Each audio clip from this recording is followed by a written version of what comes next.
Bonjour à tous et bienvenue sur Web3 Pulse, votre rendez-vous quotidien pour décrypter l'économie numérique, sans formation à vendre ni promesses en carton, car ici on est entre passionnés, et ça fait du bien.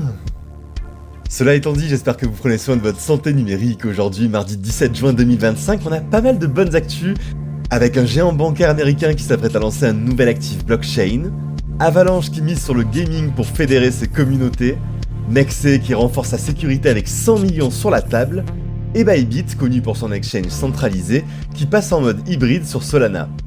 On finira bien sûr sur un tour d'horizon du marché crypto, installez-vous confortablement, on va décrypter tout ça ensemble.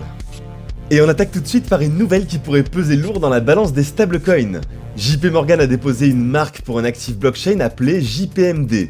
Le dépôt enregistré auprès du Bureau américain des brevets évoque une large gamme de services. Trading, transfert, émission d'actifs, paiement numérique, voire règlement de dettes via blockchain. Pour l'instant, aucun mot stablecoin dans la demande, mais tout indique une nouvelle étape dans la stratégie de JP Morgan. Le groupe utilise déjà Kinexys, anciennement Onyx, une version permissionnée d'Ethereum, et sa JPM Coin, une monnaie numérique utilisée pour les transferts interbancaires.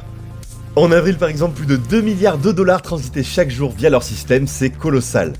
On se souvient pourtant que Jamie Dimon, le patron de JP Morgan, était l'un des critiques les plus virulents de Bitcoin, mais depuis 2022, sa banque a pris une avance concrète dans la tokenisation des actifs et des paiements DLT. Alors que d'autres géants comme Walmart et Amazon envisagent eux aussi leur propre stablecoin, le mouvement semble inéluctable, les banques traditionnelles veulent leur part du gâteau Web3. Et on enchaîne avec une initiative qui va parler aux gamers. Avalabs, Playful et Magic Eden lancent un Battle Palace NFT gratuit sur Avalanche. Inspiré du format Fortnite, ce pass permet de gagner des NFT et des tokens AVAX en jouant une dizaine de partenaires. Off the Grid, Pixelmon, Spellborn ou encore DeFi Kingdoms. Le pass se mine gratuitement sur Magic Eden pendant un mois, ensuite tout va se jouer via le site Playful. Plus vous jouez, plus vous débloquez de récompenses. Ce système unifie les jeux du réseau Avalanche dans une progression partagée. Comme l'explique Parker Heath de Avalabs, l'idée est d'en finir avec les communautés fragmentées en créant un point d'eau commun pour tous les joueurs Web3. Un pari ambitieux mais soutenu par des chiffres encourageants. On a plus de 300 000 joueurs actifs quotidiennement sur Off the Grid. On a plus de 770 000 utilisateurs pour MapleStory N depuis son lancement le mois dernier. Avalanche, donc souvent en retrait côté gaming face à Solana ou Polygon, passerait à l'offensive avec un modèle qui récompense l'engagement tout en structurant son écosystème ludique. Et on poursuit avec des exchanges maintenant, puisque face à la montée des risques et des arnaques dans l'écosystème crypto, Nexé lance une vaste campagne de Proof of Trust, avec comme mot d'ordre de protéger les utilisateurs et de renforcer la transparence. Ce plan s'appuie sur un fonds de protection de 100 millions de dollars, le Guardian Fund, entièrement traçable on-chain. On a aussi des audits externes menés avec des firmes comme Aken, une vérification bimensuelle des réserves avec des ratios supérieurs à 100%, et une plateforme éducative en 8 langues. Nexé Learn pour former les débutants et les traders avancés. L'objectif est plutôt clair, devenir un des leaders de la sécurité dans le Web3, tout en redonnant confiance dans les exchanges centralisés, souvent pointés du doigt après l'affaire FTX ou KuCoin. Avec cette initiative, Nexé se positionne en acteur sérieux, proactif et à l'écoute des utilisateurs dans un contexte de régulation de plus en plus strict. Et toujours dans les exchanges, Bybit va lancer son premier exchange décentralisé baptisé BeReal, construit entièrement sur Solana. Le testnet est prévu pour le 30 juin, avec un lancement mainnet au 3e trimestre 2025. Mais attention, BeReal n'est pas un DEX comme les autres, il se veut hybride en mêlant la liquidité des exchanges centralisés et la transparence on-chain. Le nouveau modèle pour réduire le slippage et les mécanismes de fair lunch et un token de stacking liquide. Le tout sera accompagné d'un moteur d'optimisation de prix intelligent et des coffres de rendement. Le tout sur l'infrastructure rapide et peu coûteuse de Solana, récemment plébiscité par les projets DeFi sérieux. Benzu, le PDG de Bybit, parle d'un modèle de finance hybride. Il combine accessibilité mondiale, innovation DeFi et la robustesse de l'architecture centralisée.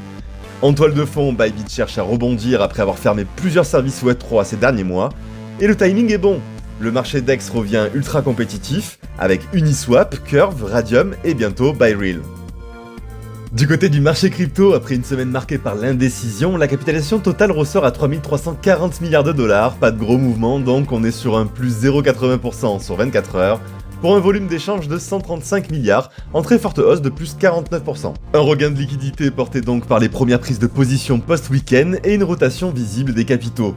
Bitcoin domine toujours le marché avec 64% de dominance, un plus 0,85%, tandis qu'Ethereum se maintient à 9,4% de part de marché et nous fait un plus 0,69%. Les deux restent stables mais sous leur résistance à court terme et sans catalyseur fort. Le tout dans un contexte où le Fear and Greed Index retombe à 53, signalant une stabilisation de l'humeur des investisseurs en zone neutre. Les meilleures performances sur ces dernières 24 heures, on a Bitcoin Cash en tête avec un rebond de plus 4,87%, suivi par XRP 3,28% et Monero 2,93%. Tron et Chainlink s'en sortent bien avec plus 2,19 et plus 1,20%, bénéficiant d'un regain d'intérêt pour les réseaux efficaces à faible coût.